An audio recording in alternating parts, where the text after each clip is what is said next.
atariho ivumbi n'ukongo. Umwe muri ba bakobwa bahimbaza Imana benshi bagafashwa, witwa Vestina ngo atakibarizwa mu bakobwa. Ubu tuvugana ngo yamaze kuba umugore w'umugabo, wemewe n'amategeko ya Repubulika y'u Rwanda.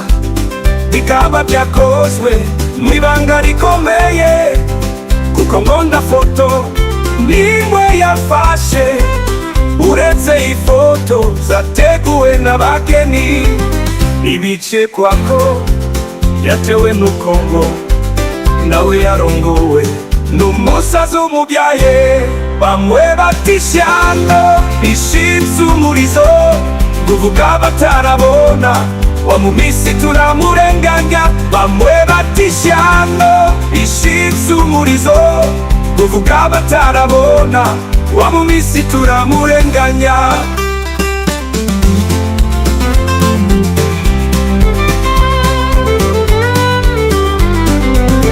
Umugi wa Kigali muri Gasabo, umurenge wa Kinyinya, niho basezeraniye imbere y'amategeko. Ku myaka 21 gusa asanze umusaza w'imyaka igera kuri 42. Ibintu byavugishije benshi, bati urumwe wa mu misi bamureke. Batubanza aribyo bigezweho, kuko bivugwa ko nawe ngari umuherwe. Bamwe bati ishyano rishinze umurizo, kuvuga batarabona wa mu misi turamurenganya. Bamwe bati ishyano rishinze umurizo, kuvuga batarabona wa mu misi turamurenganya.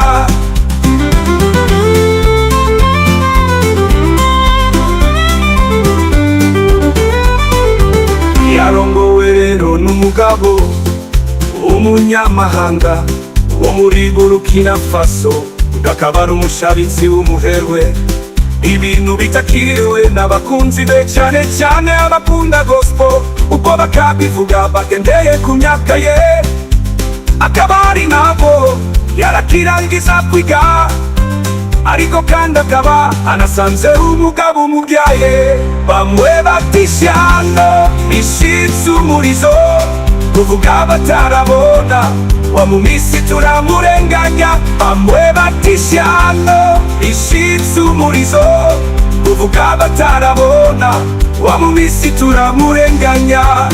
Gitare TV Rwanda, subscribe for more. Gitare TV Rwanda, subscribe for more.